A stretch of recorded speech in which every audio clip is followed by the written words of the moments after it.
فاسألوا أهل الذكر إن كنتم لا تعلمون. السلام عليكم ورحمة الله وبركاته.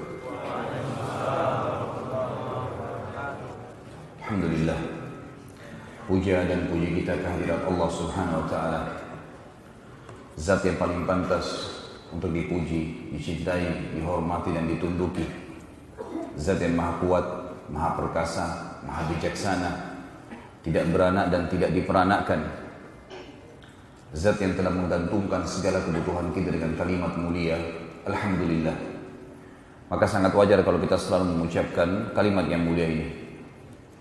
Juga kita panjatkan salam hormat kita kepada pemimpin seluruh anak Adam pada hari kiamat, manusia yang telah membawa kepada kita perintah dan larangan Sang Pencipta, sehingga kita tahu mana halal, mana haram, mana yang merupakan panduan hidup yang akhirnya membawa kita kepada kebahagiaan di dunia dan juga kehidupan abadi di surga pada hari kiamat nanti.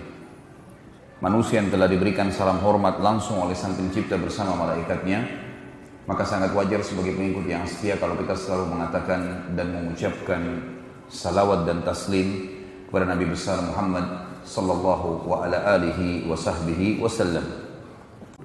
Saya berikan beberapa kaidah. Yang pertama, teman-teman sekalian, selalulah mendekatkan diri dengan Allah, bertakwa kepada Allah tentunya, dengan mengerjakan ibadah sambil menikmatinya. Kayak sholat, coba lebih tenang, konsentrasi, atur bacaannya, pilih surah-surah yang baik, dibaca dengan tartil, rukuk berikan haknya, sujud. Pada saat antara azan dan iqamah berdoa kepada Allah, hadirkan hati, puji Sang Pencipta Allah.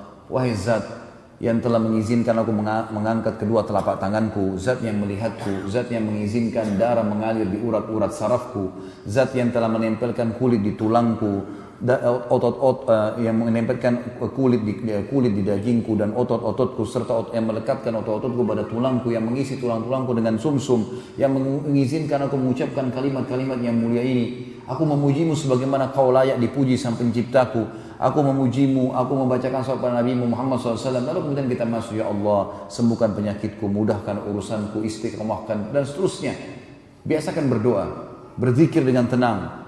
Subhanallah, subhanallah, subhanallah. Renungi isinya. Jangan seperti orang kumur-kumur. Subhanallah, subhanallah, subhanallah, alhamdulillah. Ibadah, istiqamah, artinya bertakwa kepada Allah dengan memperbaiki ibadah. Yang kedua, jangan pernah tinggalkan majelis ilmu.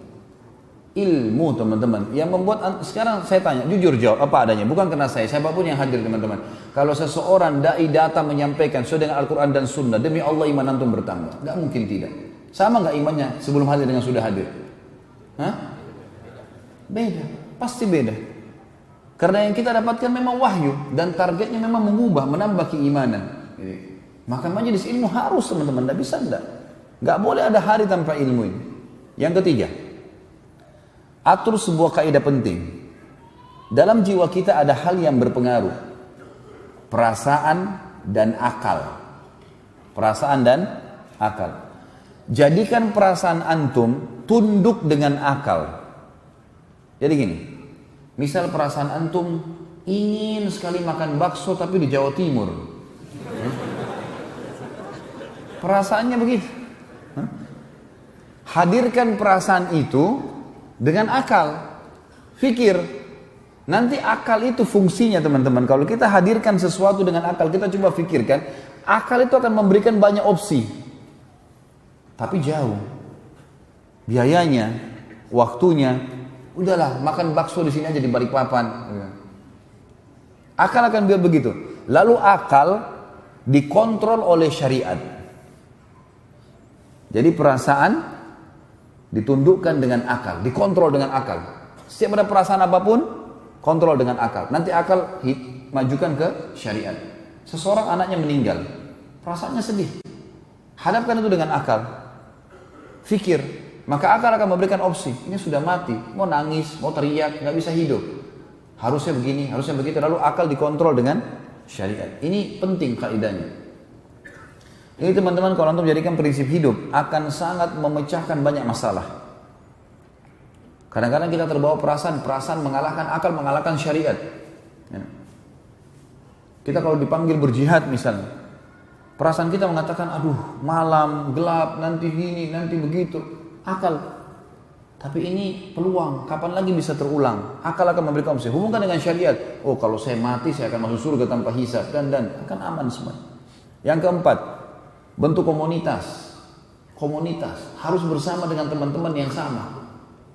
Kita kalau berteman dengan orang yang azan ke masjid, kita akan selalu ke masjid kan? Kalau antum mau berprestasi teman-teman, berteman dengan orang-orang prestasi. Kita kalau berteman misal contoh urusan dunia dengan pengusaha, 10 orang semua teman kita pengusaha. Kita sedikit banyaknya kan terpengaruh dengan mereka. Karena mereka tiap hari bicara kita ambil barang dari mana, modalnya bagaimana. Kita awalnya mungkin kikuk kalau nggak pernah usaha, tapi lama-lama kita akan terbiasa. Kalau antum berteman dengan pengangguran, jadi kita jadi pengangguran juga karena tiap hari mereka berlihai-lihai, malas-malas, orang mau kerja, untuk apa kerja, sini aja ngopi. Duduk sini main catur. Apa manfaatnya main catur? Oh, jadi ahli perang. Memangnya kuda di medan perang bisa jalan L? Dari mana itu? Ngarang-ngarang. Strategi perang, angkat pedang, belajar, itu benar. Lempar tombak, bukan main itu. Buang-buang waktu berjam-jam di pinggir jalan, tidak ada manfaatnya. Gitu. Jadi kita kalau bergaul sama orang prestasi, kita prestasi. Saya pernah pengalaman pribadi teman-teman waktu di Madinah.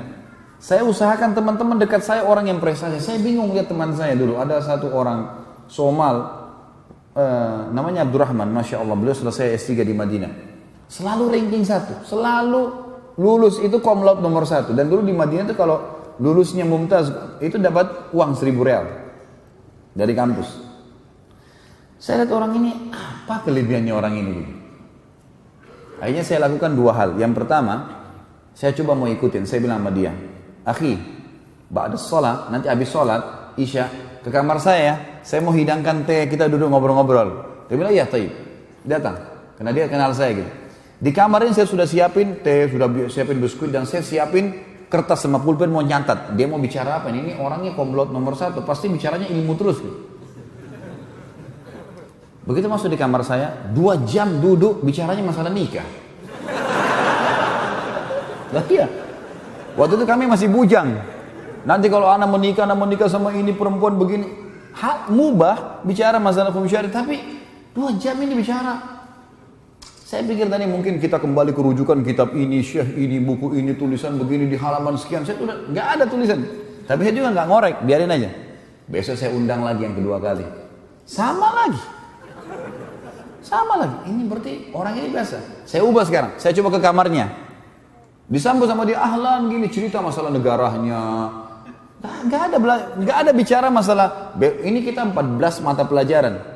Semuanya nilainya dia 190, 199, 90. Nilainya luar biasa. Apa sih prestasinya orang ini? Saya lakukan yang kedua. Di kampus, di kelas. Dia jalan, saya jalan sama-sama. Begitu masuk kelas, sebutlah satu kelas sama saya. Saya dapat rahasianya di situ ternyata teman-teman sekalian. Jadi ini kita lihat orang yang berhasil, ikutin, coba lihat hasilnya luar biasa.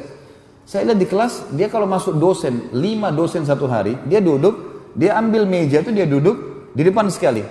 Kalau dosen sudah datang, lalu kemudian dia konsentrasi. Banyak teman-teman nggak perhatikan karena saya memang kejarnya mau target dia, saya duduk di belakangnya. Saya lihat orang ini buat apa? Diambil pulpen sama kertas, dosen ngomong. Masuk materi usul fikih misalnya, dijelaskan tentang perkataan Imam Malik, ya, perkataan ahli Madinah bisa jadi hujjah dan seterusnya, ditulis sama dia. Setiap syekhnya sudah jelaskan sesuatu, dia bilang, sebentar syekh, yang anda jelaskan tadi itu seperti ini kah maksudnya? Ini yang saya fahamin. Tak diterangin sama dia. Setelah itu dia bilang, benar nggak syekh? Syekhnya bilang benar, sudah begitu yang saya maksudkan. Tapi dia pakai terangkan dengan caranya dia. Baik, kalau saya jawab ujian begitu bisa nggak? Bisa. Oke, baik, jalan. Jadi dia ini di kelas teman-teman seperti dia sama dosen saja. Yang lain ini tidak dipedulikan sama dia belajar, tanya terus. Di belakang ada yang tidur, di sana ada yang tidur. Dan subhanallah, karena dia buat itu, jadi dia tulis di bukunya seperti apa yang dia fahamin dan dosen sudah ACC kan. Itu subhanallah, hari ujian, buku tulisnya difotokopi sama orang-orang. Semua mahasiswa banyak yang fotokopi dibaca bukunya. Saya jadi berpikir, berapa banyak pahalanya ini orang ini. Karena bukunya ditulis kan tebal, banyak tulisan dan 14 mata pelajaran hampir semua ditulis. Kemudian saya lihat, oh ini pahalanya besar sekali, sampai bukunya itu ditaruh di tempat fotokopian, orang tinggal tanya, buku tulisnya Abdurrahman. Nah, orang fotokopian sudah tahu. Nah, iya. Saya coba buat sama, saya coba ikutin. Saya coba ikutin orang ini. Begitu masuk kelas, dia di sana, saya di sini. Dia bertanya, saya bertanya. Apa yang dia buat, saya buat, ciplak saja. Tapi memang bertanya yang tidak paham ya. Bentar Syekh, gini Syekh, dialog. Sampai akhirnya ada materi, ya kebetulan ini, karena saya senang sekali dengan sirah, yang makanya saya susun. Sirah ini ada dosen datang, beliau aslinya Afghanistan, aslinya tapi sudah warga negara Saudi. Beliau memang ketua waktu itu ketua bidang sejarah di kampus, di fakultas saya gitu, fakultas dakwah. Beliau bilang tulis semuanya, tulis. Jadi saya tulis. Apa yang saya tulis? Awalnya teman-teman sekalian saya kegugupan juga nulis.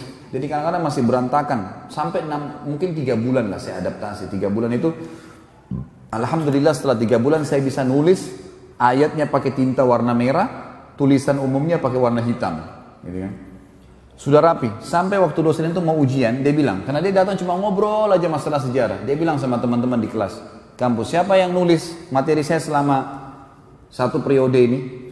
Semua angkat tangan, saya juga termasuk teman-teman angkat tangan. Kemudian dibawa sama dia di rumahnya, lalu dia kembali. Lalu dia bilang, subhanallah kalimatnya, dia bilang, yang bisa saya referensikan ini, punyanya Basalamah nih, buku tulis. Padahal itu waktu itu ada bukunya si Abdurrahman. Begitu teman-teman, saya tutup dengan doa.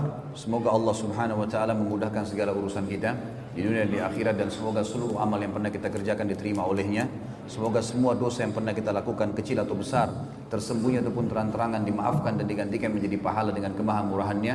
Dan semoga seluruh perbuatan kita ke depannya, sisa umur ini semua diberkahi, baik di keluarga kita, di harta kita, di ilmu, dan juga puncaknya kita akan dimasukkan ke dalam surga Firdausnya tanpa hisab. Dan kita selalu mendoakan saudara kita di Palestina, di Syria, di Yaman, di Irak, di Myanmar, di Ahsa, dimanapun mereka berada sedang terlindas. Semoga Allah ikhlaskan niat mereka, terima para syuhada mereka, dan juga Allah muliakan Islam di tangan mereka dan tangan kita semua. Dan semoga Allah mempartisipasikan kita bersama mereka di pahala, baik dengan doa dan harta juga dengan jiwa kita. Dan semoga Allah dengan kemahamurahannya menyatukan kita semua di surga Firdausnya tanpa hisab, sekali lagi dengan kemahamurahannya. Subhanakallahumma wa bihamdika asyhadu an la ilaha illallah astaghfirullah wa atubu ilaik. Wassalamualaikum warahmatullahi wabarakatuh.